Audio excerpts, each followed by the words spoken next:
Israel-Palestinian conflict could be headed for full-scale war. The U.S. Embassy in Jerusalem is urging staff to stay close to bomb shelters due to the threat of rocket attacks as the State Department tries to de-escalate the situation. Chief National Correspondent Matt Gutman is there with the latest.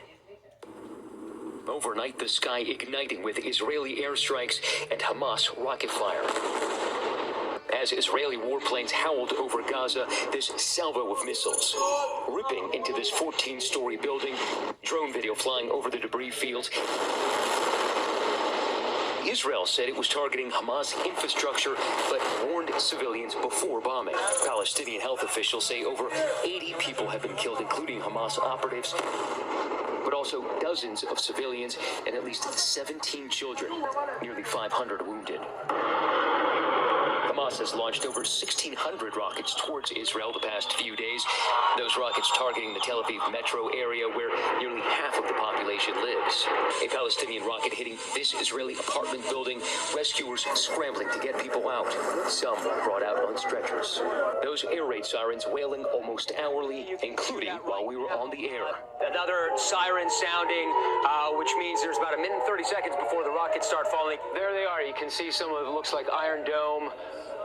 Projectile rising right above us, and there is little sign of let up. But they are not running out of rockets just yet. They have fired quite a lot of rockets, but unfortunately they've been able to stockpile a lot of rockets over the last years, so that is not the case. Would you say there are thousands more? I would say that there are thousands more. The conflict also spreading to the West Bank, where Israeli troops clashed with Palestinian protesters. In the Israeli town of Lod, ethnic Palestinian citizens of Israel clashing with police, leaving dozens wounded. They say they are demonstrating against being treated as second-class citizens. And south of Tel Aviv, this horror. A mob of right-wing Jewish activists pulling a terrified Arab motorist out of his vehicle, even using an Israeli flag to beat him. Matt Gutman joins me live now from Petah Tikva, just outside Tel Aviv. Matt, those images are hard to watch. How are things there now? Well, I'm in a town called Petah Tikva. You just saw the Israeli military spokesman walk by, doing something in Spanish, actually, Diane. But this is a building that did not get a direct hit from a rocket fired, but the rocket landed over there. I'm actually going to show you. The shockwaves from that rocket punched the hole through this wall here, and right now they're cutting down trees. The cars out there were incinerated. They're just trying to clean it up. I'll give you a little bit of a walk through here.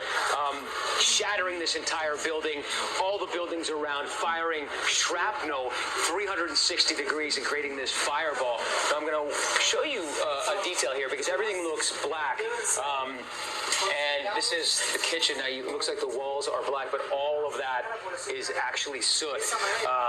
Miraculously, all the people in the building, we were told, were actually in the bomb shelter downstairs when the rocket hit.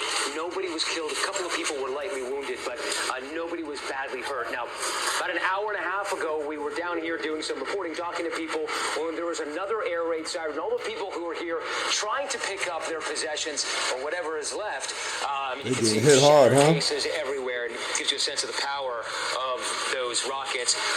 As they were trying to pick it up, air raid sirens, people had to go again into the bomb shelter, and they basically were crying. There was hysteria because they were suffering PTSD. So quite a dramatic moment. Very Ain't that like a drug PTSD or something? That's in Israel, as we know. In Gaza, there are post-traumatic continued stress. airstrikes. Okay. Doesn't seem to be any Damn, limit. for The real? Israeli government is meeting to talk For about one the little thing? possibilities of a possible ground incursion into Gaza.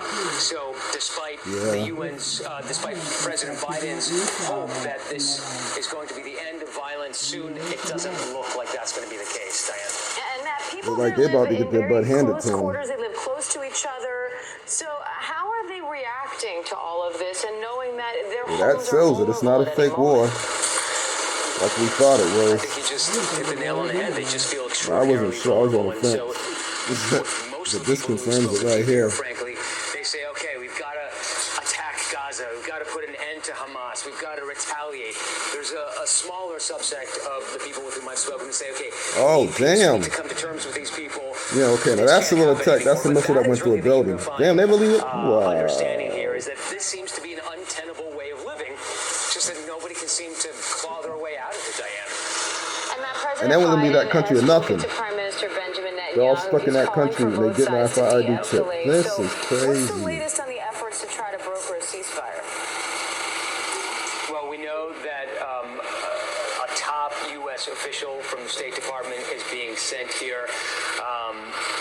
There are conversations between Hamas and the Russians and the Europeans.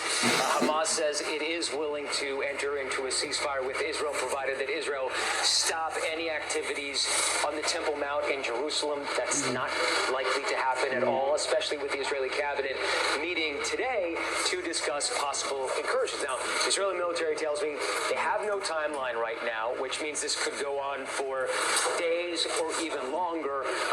They're not at the point of launching a ground assault. They don't have the troops called up yet, but that is certainly something that they're talking about. And really, it's a question of how much they want to degrade Hamas's capability. You heard in the piece, the Israeli military believes that Hamas still has many thousands of rockets with this kind of 65-mile or plus range, carrying those 100-pound warheads that can do some significant damage. The question is, how much does Israel want to try to crush Hamas? How much longer is Hamas willing to fight like this and to suffer those casualties and the destruction of their infrastructure in Gaza? You saw those buildings collapse. Clearly, Israel is making a statement. And again, those air sorties aren't really slowing down right now. All right, Matt Gutman there in Israel. What an image. Matt, stay safe. Thank you. There you have it. There you have it, folks. Ain't nothing else to talk about right there. It is what it is. Peace and love. Praise credit nobody else. He's the only leader, only king, only one that can lead Israel. Only savior who never came down like the Bible be telling you. Peace and love.